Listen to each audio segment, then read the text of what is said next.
7:14 start. కాబట్టి ప్రభువు తానే మీకు ఒక సూచన చూపును. ఆలకించుడి. కన్యక గర్భవతి అయి కుమారుణ్ణి కని అతనికి ఇమ్మానుయేలు అని పేరు పెట్టును. హల్లెలూయా, హల్లెలూయా. అందరూ చేయి పైకెత్తి ఇమ్మానుయేలు అను.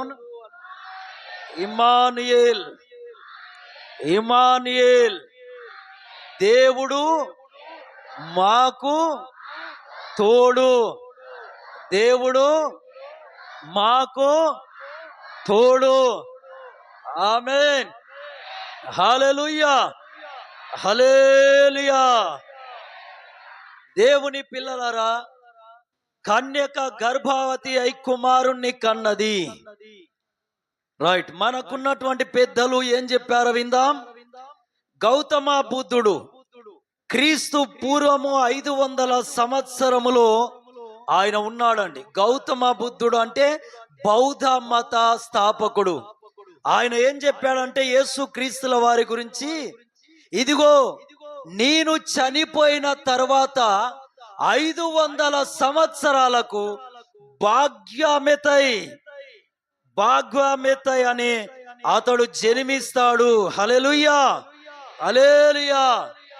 ఈ మాట గౌతమ బుద్ధుడు వారు రాసినటువంటి దిగానిక అనే ఒక గ్రంథంలో రాయబడ్డదండి. భాగ్యమెతై అంటే ఎవరంటే మెస్సయ్యా, అంటే యేసయ్యా. గౌతమ బుద్ధుడు యేసు క్రీస్తుని గురించి చెప్పాడు. హల్లెలూయా. ఆయన పుట్టుక గురించి వివరించాడు. హల్లెలూయా, హల్లెలూయా. నేను చనిపోయిన తర్వాత 500 సంవత్సరాల తర్వాత యేసు క్రీస్తు భూమి మీద పుట్టబోచున్నాడు అని గౌతమ బుద్ధుల వారు సాక్ష్యం ఇచ్చాడు. చప్పట్లు కొడదాం. హల్లెలూయా, హల్లెలూయా. దేవునికి మహిమ కలుగునుగాక. ఆమేన్. అలాగే స్వామి వివేకానందుల వారు మహామేధావి అండి. స్వామి వివేకానందుల వారు కూడా ఏం చెప్పారంటే, ఆయన అమెరికా ప్రాంతానికి వెళ్ళినప్పుడు విలువైన ఒక మాట చెప్పాడు.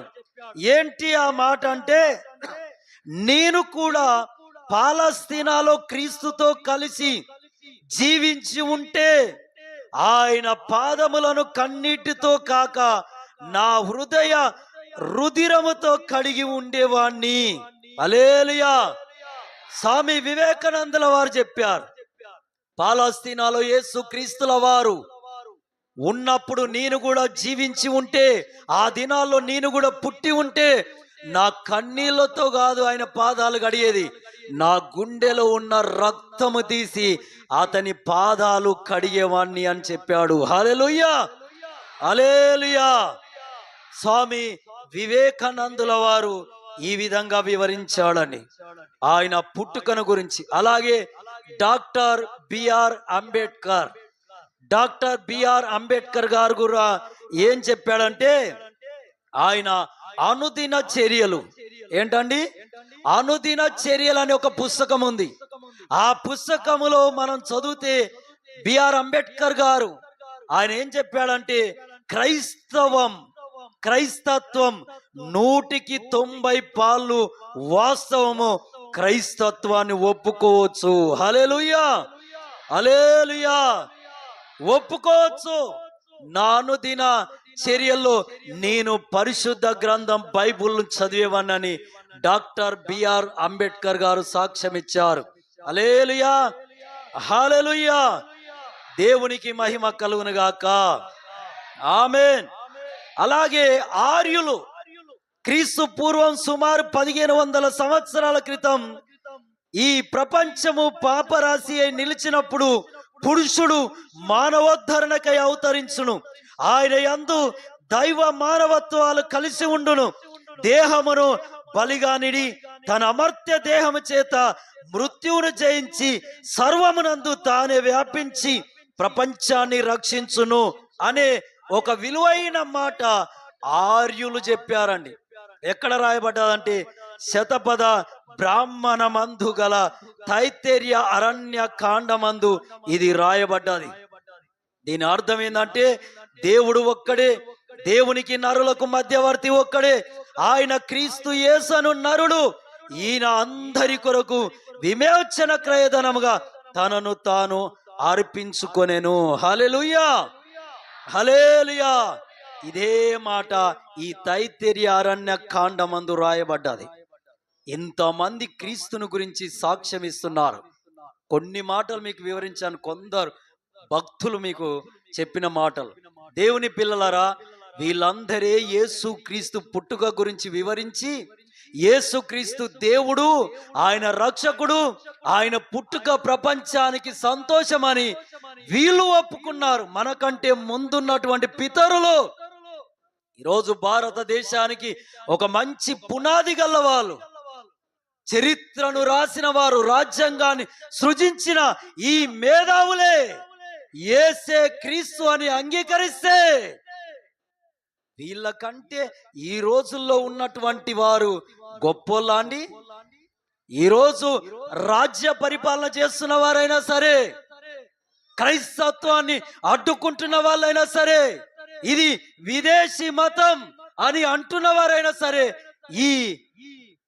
ఈ యొక్క జ్ఞానుల కంటే, అంటే గౌతమ బుద్ధుడి కంటే, డాక్టర్ బిఆర్ అంబేద్కర్ గారి కంటే, స్వామి వివేకానందుల వారి కంటే, జాతిపిత మహాత్మా గాంధీ గారి కంటే గొప్పలా వాళ్ళే క్రీస్తు దేవుడని ఒప్పుకున్నారు. చెప్పండి కొడదాం, హల్లెలూయా, హల్లెలూయా. దేవునికి మహిమ కలుగును గాక. ఆమేన్, ఆమేన్. వాళ్ళ సొంత జీవిత చరిత్రలో రాసుకున్నారు. ఆ పుస్తకాలు నేను చదివి చెబుతున్నాను. ఆమేన్, హల్లెలూయా. అంత మాత్రమేనా? మరి మన భారతదేశానికి మూల గ్రంథాలైన, మూల పాఠాలైనటువంటి, ప్రామాణిక గ్రంథాలైనటువంటి చతుర్వేద గ్రంథాలు ఉన్నాయండి. చతుర్వేదాలు మొదటిది ఋగ్వేదం, రెండోది యజుర్వేదం, మూడోది సామవేదం, నాలుగోది అథర్వ వేదం. ఈ 4 వేద గ్రంథాలు మన భారతదేశానికి ప్రామాణికములు. ఇవి సంపూర్ణంగా ఆర్య ఋషులు ప్రకటించారు. ఇవి బ్రహ్మ ముఖోదిష్టములని. హల్లెలూయా. అంటే సృష్టికర్త నోట నుండి వచ్చినటువంటి మాటలు. హల్లెలూయా. దరిదాపు యేసు క్రీస్తుల వారు పుట్టక మునుపు, అంటే క్రీస్తు పూర్వం 2000 సంవత్సరాల క్రితమే ఈ వేదములు రాశారండి. హల్లెలూయా, హల్లెలూయా. వేదములు రాశారు. దేవునికి మహిమ కలుగును గాక. ఆమేన్, ఆమేన్. ఏమని రాశారు అంటే, బైబిల్ ఈ వేద గ్రంథాల్లో మనం చూస్తే, రాసుకోండి మీరు, మీకు వేదములు తీసి చూయించేంత సమయం లేదు గనక షార్ట్ కట్ గా ఉపదేశం చేస్తున్నాను. శుక్ల యజుర్వేదము 23వ అధ్యాయము 59-60 మంత్రాలలో ఒక మాట రాయబడ్డాది. అదేంటో తెలుసా? భూనస్య నభీం అనే ఒక మాట కనబడతాది. భూనస్య నభీం అంటే భూమి నడిబొడ్డున దేవుడు పుడతాడు. హల్లెలూయా, హల్లెలూయా.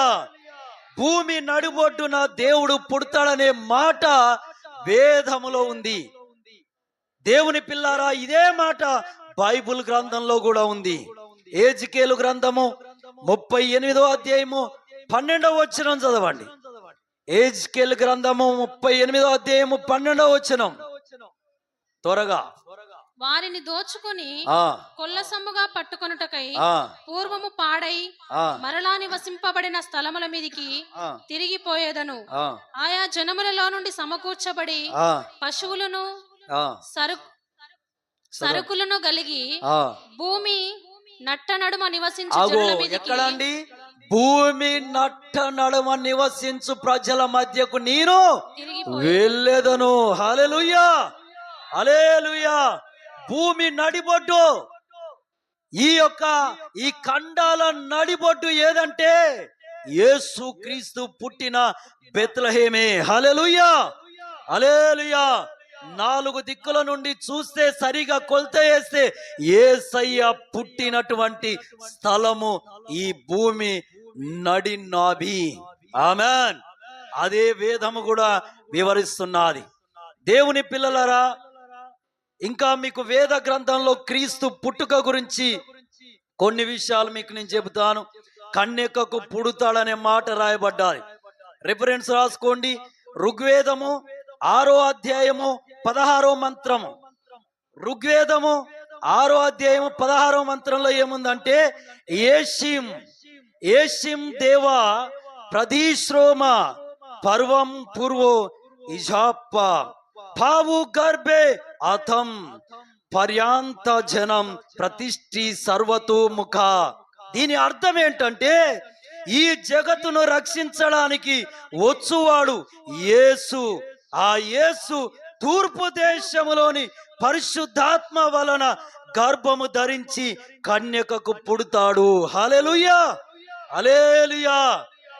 యేసి అనే మాటకి ఏంటంటే అర్థము యేసు. వేదములో యేసు అనే పేరు ఉంది. ఆమేన్, హల్లెలూయా.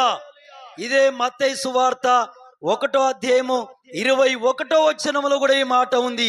కన్యక గర్భము ధరించి కుమారుణ్ణి కనును. ఆమేన్, హల్లెలూయా, హల్లెలూయా. అలాగే ఇదే ఋగ్వేద గ్రంథంలో ఇంకొక మాట చదువుకుందాం.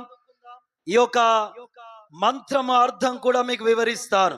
ఏందంటే, యతో రాతి ఫలం ఏష మాధిరేత ఫలాశం తదా జన్మ భవితేష పుత్ర జన్మ పితృవ్యా.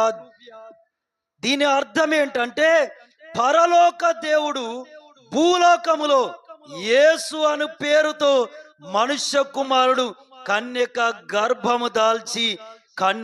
గర్భము దాల్చి కుమారుణ్ణి కనును. ఆమేన్. ఈ మంత్రంలో ఏష అనే మాట వచ్చింది. దీని అర్థం ఏంటంటే యేసు. ఆమేన్, హల్లెలూయా, హల్లెలూయా. యోహాను సువార్త 3వ అధ్యాయం 1-3 వచనాలు చదివితే అక్కడ రాయబడ్డాది, ఇది ఓ కన్యక గర్భవతి కుమారుణ్ణి కనును. ఆమేన్, హల్లెలూయా, హల్లెలూయా. దేవుని పిల్లారా, మనకు ప్రామాణిక గ్రంథాలైనటువంటి వేదములలో కూడా యేసును గురించి రాయబడ్డాది. ఆమేన్.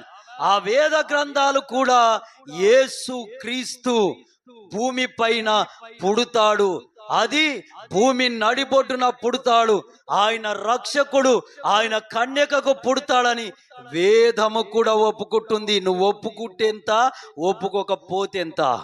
ఆమేన్, హల్లెలూయా, హల్లెలూయా. మన దేశానికి ప్రామాణిక గ్రంథాలే క్రీస్తుని చూయిస్తున్నాయి. ఆమేన్, హల్లెలూయా, హల్లెలూయా. కాబట్టి దేవుని పిల్లలారా, ఆయన పుట్టుక ఘనమైనది గనుకనే, ఆయన పుట్టుక సంతోషకరమైనది గనుకనే, ఆయన పుట్టుక ద్వారా ప్రపంచానికి మేలు గనుకనే ఈ మేధావులు అలాగే ఈ వేదాలు కూడా వివరిస్తున్నాయి. హల్లెలూయా, హల్లెలూయా. దేవునికి మహిమ కలుగునుగాక. బైబిల్ గ్రంథంలో మనం చదివితే లూకా సువార్త 2వ అధ్యాయం 10వ వచనం చదవండి. లూకా సువార్త 2వ అధ్యాయం 10వ వచనం వినాలి. ఇగో హల్లెలూయా, దేవునికి మహిమ కలుగునుగాక. చదవండి. అయితే ఆ దూత భయపడకుడి, ఇదిగో ప్రజలందరికీ కలగబో మహా సంతోషకరమైన సువర్తమానము నేను మీకు తెలియజేయుచున్నాను. దావీదు పట్టణమందు నేడు రక్షకుడు మీ కొరకు పుట్టి ఉన్నాడు. హల్లెలూయా. ఏంటండి? ప్రజలందరికీ కలగబోవు మహా సంతోషకరమైన శుభవార్త. ఆమేన్, శుభవార్త అండి, శుభవార్త. ఎవరు చెప్తున్నారు ఈ మాట? దేవదూతలు వివరిస్తున్నాయి, మనుషులు కాదు. పరమందున్న దేవదూతలు ఇహమందుకు వచ్చి ఆ దేవదూతలు వివరిస్తున్నాయి. కన్యక గర్భవతి కుమారుణ్ణి కనును. ఆయన పుట్టుక దినము బహు సంతోషకరము. ఆయన పేరే ప్రభు అయిన యేసుక్రీస్తు. ఆమేన్. హల్లెలూయా, హల్లెలూయా. దేవుని పిల్లలారా, మరి ఇంతగా ఈయన గురించి చెబుతున్నారు. అసలు ఈయన వల్ల ప్రయోజనం ఏంటి? మానవ ప్రజావళికి ఈయన ద్వారా మేలేంటి? ఇది ఒకటి ఆలోచన చేద్దాం. ఈ గ్రంథం చూడండి. ఈ గ్రంథం పేరేంటండి? శ్రీ గరుడ మహాపురాణం. ఏంటండి? శ్రీ గరుడ మహాపురాణం. అంటే ఈ గ్రంథంలో మొత్తం శిక్షలు, ఏ పాపానికి ఏ శిక్ష, ఏ పాపానికి ఏ శిక్ష అనేది ఈ గ్రంథంలో ఉంటుందండి. ఈ గ్రంథంలో ఉంటుంది. ఈ గ్రంథంలో రకరకాలైనటువంటి శిక్షలు ఉన్నాయండి. రకరకాల శిక్షలు. ఇదిగో యముని దగ్గరికి తీసుకొస్తే పాములతో కడిపిస్తున్నారు. చేసిన పాపానికి పాములతో కడిపిస్తున్నారు. అలాగే ఇంకా మీకు చూపిస్తాను. ఇదిగో ఇక్కడ శిక్షించేటువంటి ఆ వస్తువులు ఎంత భయంకరంగా ఉన్నాయో. ఓ గడ్డ పలుగుల్లాగా, కత్తుల్లాగా ఉన్నాయి. ఇగో ఇక్కడ గద్దలతో కరిపిస్తారండి పాపం చేసిన వాళ్ళు. ఇలాగ ఏ పాపం చేస్తే ఆ పాపం చేసిన వారికి ఆ శిక్ష ఉన్నది. కానీ దేవుని పిల్లలారా, ఇక్కడ మనం చూసినట్లయితే ఇక్కడ ఒక మంచి మాట ఉందండి. కింద ఈ గరుడ మహాపురాణములో పేజీ నెంబరు 582 అండి. 582 పేజీ నెంబర్లో ఏముందో తెలుసా? పుణ్యాత్ముల పాదాలను స్వయంగా యముడే కడుగునంట. ఏంటండి? పుణ్యాత్ముల పాదాలను స్వయంగా యముడే కడుగునంట. హల్లెలూయా, హల్లెలూయా. చూడండి, యమధర్మరాజు ఆ నీతిమంతుని పాదాలు కడుగుతున్నాడు. ఈ మాట నన్ను పట్టిందండి. ఈ గ్రంథం చదివినప్పుడు, ఈ గ్రంథం చదువుతున్నప్పుడు ఈ మాట నన్ను కదిలించింది. పుణ్యాత్ముల పాదాలు అంటే నీతిమంతుల పాదాలు యముడే కడుగుతాడంట. యముడు కడుగుతాడంట. అయితే నీతిమంతులుగా కావాలంటే ఎలా? పుణ్యాత్ములుగా కావాలంటే ఎలా అని దాని గురించి ఆలోచన చేయడం ప్రారంభించి ఏం చేశానో తెలుసా? ఇక మిగతా గ్రంథాలన్నీ, పురాణాలు, వేదములు, ఇతిహాసాలు నాకు తోసిన మటుకు కాస్త ఓపిక కలిగి చదువుతూ ముందుకు వెళ్ళాను. హల్లెలూయా, హల్లెలూయా. దేవునికి మహిమ కలుగునుగాక. ఇలా మధ్యలో లేవద్దండి. ముంగట కొంచెం మధ్యలో లేస్తే మా డిస్టర్బెన్స్ వెళ్తాను. దేవునికి మహిమ. హల్లెలూయా. దేవుని పిల్లారా, ఇప్పుడు నీతిమంతులుగా మారితే ఆ నీతిమంతుల పాదాలు ఎవరు కడుగుతారంట? యముడు. మరి నీతిమంతులుగా మారాలంటే ఎలా? దాన ధర్మాల వల్ల నీతిమంతులుగా మారుతామా? కారుదండి, మారలేమండి, మారమో. మరి ఎలా నీతిమంతులుగా మారుతాము అంటే, మనకున్నటువంటి జన్మతః కర్మతః పాపాలు తొలుగుతేనే నీతిమంతుల పట్టికలోకి వెళ్తాము. మరి జన్మతః కర్మతః పాపాలు తొలగాలంటే ఎలా? ఏ నరుల్లోనైనా, ఏ నరురాల్లోనైనా జన్మతః కర్మతః పాపాలున్నాయి. అవి తొలగాలి, అవి కడగబడాలి. అవి తొలగాలంటే ఎలా? ఒక ప్రశ్న. అవి తొలగాలి అంటే మనకున్నటువంటి పితరులు, ఋషులు ఏమని ప్రకటించారంటే, రక్తము ద్వారా మాత్రమే పాప విమోచన కలుగుతుంది అని చెప్పారు. అందుకే రక్తము చిందించడం ప్రారంభించారు, యాగాలు ప్రారంభించారు. ఏంటి యాగాలు? అజామేధ యాగమని, అశ్వమేధ యాగమని, గోమేధ యాగమని, నరమేధ యాగమని, అసూయాజనమని, రాజస్వాసనమని, ఇలాగా 6 రకాల యాగాలు ప్రారంభించారండి. దేవుని పిల్లారా, గోమేధ యాగం అంటే గోవును బలి చేయడం, గోవు రక్తం అంటే పశువు రక్తం చిందించడం. నరమేధ యాగం అంటే నరుణ్ణి వధించడం, ఆ నరుని రక్తంలో పాప విమోచన ఉందని ఒప్పుకోవడం. కానీ దేవుని పిల్లారా, ఆ ఆ యొక్క బలియాగాలలో, అంటే ఆ యాగాల ద్వారా మనుషులకు పాపము కడగబడట్లేదు అని నిర్ధారణ చేసి ప్రకటించారు. మరి ఎలా మనిషికి పాపం తొలగాలి అంటే వేదమే దానికి తిరిగి మరల సమాధానం చూపించింది. ఏంటి ఆ వేదము చూపించిన సమాధానము ఏం చూపించింది వేదం అంటే? దేవుని పిల్లలరా, ఒక దగ్గర మనం చదివితే ఒక మంత్రం ఉంది, నపుణ్యం దాన దరిహేన నకర్మ పుణ్యం భవతే నపుణ్యం ప్రాణదానాచ్య జగతుణ్యం నహి నహి. దీని అర్థం ఏంటంటే, అనగా దాన ధర్మాల వల్ల గాని కర్మం చేత గాని పుణ్యం రాదు, ప్రాణదానం వల్ల తప్ప జగతునకు పుణ్యమే లేదు, జగతునకు పుణ్యమే లేదు. మరి ఎలా? దాన ధర్మాల ద్వారా మనుషులకు పాపక్షమాపణ రావట్లే, యాగాల వల్ల పాపక్షమాపణ రావట్లే. దేవుని పిల్లలారా, వేదము మరలా ఇంకొక మంత్రాన్ని చూపించింది. ఏంటంటే, సర్వలోక పాప పరిహారో తద్రక్తం పరమాత్మేన పుణ్యదాన బలియాగాని.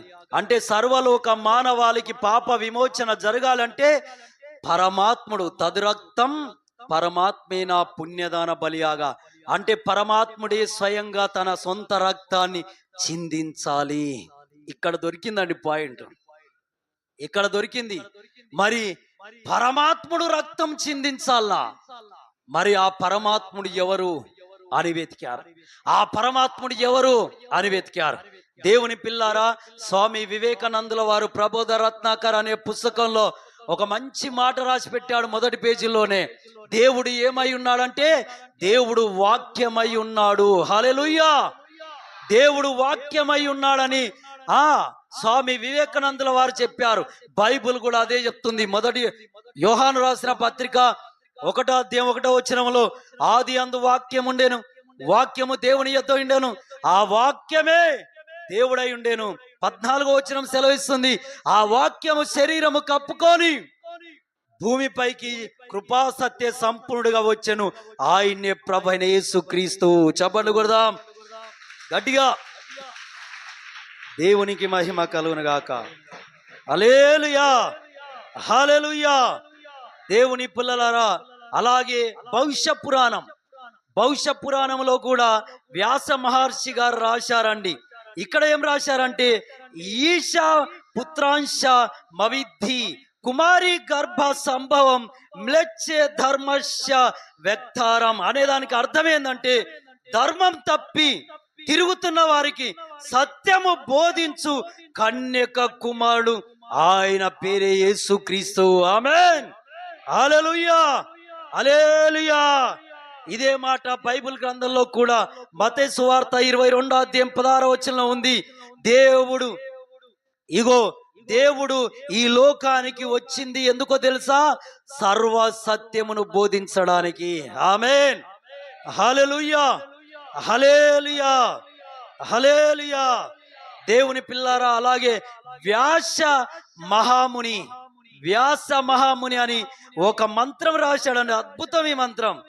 ఓం ఇత్తే కాక్షర బ్రహ్మ దేయం సర్వము ముక్షిభీం ఉన్నా, అంటే వాక్యమైన దేవుణ్ణి ఎవరు ఆరాధిస్తారు వారికి మాత్రమే మోక్షముంది. ఆమేన్, హల్లెలూయా. వాక్యమై ఉన్న దేవుణ్ణి ఆరాధిస్తేనే మోక్షం. మరి వాక్యమై ఉన్న దేవుడు ఎవరు అంటే బైబిలే సెలవిస్తుంది. ప్రకటన గ్రంథం 19వ అధ్యాయం 13వ వచనంలో, ఆయనకు వాక్యమని నామకరణం చేయబడెను, ఆయనే ప్రభువైన యేసుక్రీస్తు. చప్పట్లు కొడదాం. హల్లెలూయా, హల్లెలూయా, హల్లెలూయా. ఇప్పుడు పరమాత్ముడి రక్తం కార్చాలి. దేవుని పిల్లారా, దీని కొరకు మన ఋషులు ఎంతగానో తపస్సులు చేశారు, ఎంతగానో అన్వేషించారు. దేవుని పిల్లలారా, చివరికి వారికి దొరికాడు ఆయన. ఎవరైనా గురువు. ఆయన పేరేంటి? గురువు. గురు బ్రహ్మ, గురు విష్ణు, గురుదేవో మహేశ్వర గురు సాక్షాత్ పరబ్రహ్మ తస్మే శ్రీ గురువే నమః. గురు బ్రహ్మ, బ్రహ్మ అనే దానికి అర్థం ఏంటంటే సృష్టికర్త. గురు విష్ణు, విష్ణు అనే దానికి అర్థం ఏంటంటే నారాయణుడు. నారా అంటే జలములు, ఆయనుడు అంటే నడిచినవాడు, జలముల పైన నడిచినవాడు. ఈశ్వరుడు అనే మాటకు అర్థం ఏంటంటే పుట్టించువాడు, తిరిగి గిట్టించువాడు. ఈయననే పరమాత్మ అంట, ఆయన్నే పరమాత్మ. అగు ఆయనకే మనం మొక్కాలి. హల్లెలూయా. అగు ఆయన్నే గురువు అంట. ఆ గురువునే మనం పూజించాలి. ఇదిగో ఈ 5వ హిందూ మత సారాంశం, ఈ పుస్తకం చదివాను, 3 సార్లు చదివాను దరిదాపుగా. హిందూ మత సారాంశంలో ఒక మాట ఏముందంటే పేజీ నెంబర్ 111లో ఇక్కడ ఒక మంచి మాట ఉంది. గురువు లేకుండా ఏ కార్యము చేయడమైనా చాలా ప్రమాదం అంట. ఏంటండి? గురువు లేకుండా ఏ కార్యము తలపెట్టినా అది చాలా ప్రమాదం అంట. మరి గురువు లేకుండా ఈరోజు ప్రపంచంలో ఎన్నో ప్రారంభిస్తున్నారు. ఎవరు ఆ గురువు? ఆ గురువు అయిన వాడే పరమ దేవుడు, పరమందున్న దేవుడు అంట. ఆ నిజమైన గురువు ఎవరో కాదు, యేసుక్రీస్తు. ఆమేన్. ఈ మాట మత్తయి సువార్త 23వ అధ్యాయం 10వ వచనంలో ఉంది. చదవండి. మత్తయి సువార్త గ్రంథము 23వ అధ్యాయము 10వ వచనం. మరియు మీరు గురువులని పిలువబడకూడదు. క్రీస్తు ఒక్కడే మీ గురువు. మీలో ఏంటండి? క్రీస్తు ఒక్కడే మీ గురువు. ఆమేన్. అందుకే సర్వపల్లి రాధాకృష్ణన్ గారి యొక్క జీవిత చరిత్ర పుస్తకం నేను చదివితే ఆయన ఏం చెప్పాడో తెలుసా? ప్రపంచానికి గురువు ఒక్కడే, ఆయన్ని నజరేయుడైన యేసు. చెప్పండి కొడదాం. హల్లెలూయా, హల్లెలూయా, హల్లెలూయా. ఆ గురువే పరమదేవుడు, పరమాత్మ. ఆ పరమదేవుడు భూమిపైకి శరీరధారిగా రావాలి, రక్తము కార్చాలి. దేవుని పిల్లలారా, ఆయన ప్రభైన యేసుక్రీస్తు. ఆమేన్. ఇలా అన్వేషించారు కనుక పరలోకము నుండి దిగొచ్చింది ఎవరో తెలుసా? యేసుక్రీస్తు. భూమి నడిబొడ్డున బెత్లెహేంలో పుట్టింది ఎవరో తెలుసా? యేసుక్రీస్తు. పుట్టింది ఎందుకో తెలుసా? భూమి పైన యజ్ఞమై రక్తము కార్చుటకు. ఆమేన్. ఆయన శిలువ పైన యజ్ఞమై రక్తాన్ని కార్చి 3 దినాలు సమాధిలో ఉండి తిరిగి లేచి మరల పరమునకు వెళ్ళాడు. ఆమేన్, హల్లెలూయా. ఇప్పుడు ఆయన రక్తములో పాపులకు విమోచన. జన్మతః కర్మతః పాపాలు తొలగాలంటే యేసే మార్గము. యోహాను సువార్త 14వ అధ్యాయం 6వ వచనం ఏం సెలవిస్తుందో తెలుసా? నేనే మార్గము, నేనే సత్యము, నేనే జీవము, నా ద్వారా తప్ప పరలోక రాజ్యానికి ఎవరు వెళ్ళరు. ఆమేన్, హల్లెలూయా. ఆర్య ధర్మశాస్త్రం సెలవిస్తుంది, పాపదావశం మరణం ప్రయత్తి, పాపదావశం నరకం ప్రయత్తి అని. పాపమున్నవాడు చావక మానడు, పాపమున్నవాడు నరకానికి వెళ్ళక తప్పడు. మరి పాపము నుండి మనం కాపాడబడాలి అంటే క్రీస్తు రక్తమే దానికి శరణం. బైబుల్ సెలవిస్తుంది, 1 యోహాను రాసిన పత్రిక 1వ అధ్యాయం 7వ వచనం ఏమంటుందంటే, యేసు రక్తం ప్రతి పాపమును కడుగును. ఆమేన్, హల్లెలూయా, హల్లెలూయా. అపోస్తలుల కార్యగ్రంథం 20వ అధ్యాయం 28వ వచనం సెలవిస్తుంది, దేవుడు తన స్వరక్తమిచ్చి సంఘమును సంపాదించెను అని రాయబడ్డది. ఆమేన్, హల్లెలూయా. ఇప్పుడు మనకు యేసు ప్రభుని ఆరాధించమని చెబుతున్నది ఎవరండి? బ్రిటిషోడా, ఇంగ్లాండోడా, అమెరికోడా? మన గ్రంథాలే సాక్ష్యం ఇస్తున్నాయి. ఆమేన్, హల్లెలూయా. మన మహనీయులే సాక్ష్యం ఇస్తున్నారు. హల్లెలూయా. మన వారే క్రీస్తు బాట చూయించారు. మన పితరులు చూయించిన మార్గంలో వెళ్తుంది క్రైస్తవుడు. ఆమేన్, హల్లెలూయా. మన వేదాలు చూయిస్తున్న మార్గంలో వెళ్తుంది క్రైస్తవుడు. ఆమేన్. హల్లెలూయా. హల్లెలూయా. దేశం కొరకు, రాజ్యం కొరకు, ప్రపంచం కొరకు ఉపవాసాలుండి కడుపు కట్టుకొని ప్రార్థన చేసేది క్రైస్తవుడు. ఆమేన్. హల్లెలూయా. త్రాగుబోతుల కొరకు, తిరుగుబోతుల కొరకు, దేశ క్షేమం కొరకు, నాయకుల కొరకు ఎక్కువగా తాళిమే అయి దేవుని పాదాలు పట్టుకొని ఏడ్చేది యేసుని నమ్మిన వారే. ఆమేన్. హల్లెలూయా. హల్లెలూయా. హాస్పిటల్ పెట్టి ఎంతో మందికి వైద్యం చేయించారు. ఈరోజు క్రైస్తవుడు అనేవాడే లేకపోతే ఈ ప్రపంచంలో ఏ వస్తువు ఉండేది కాదు.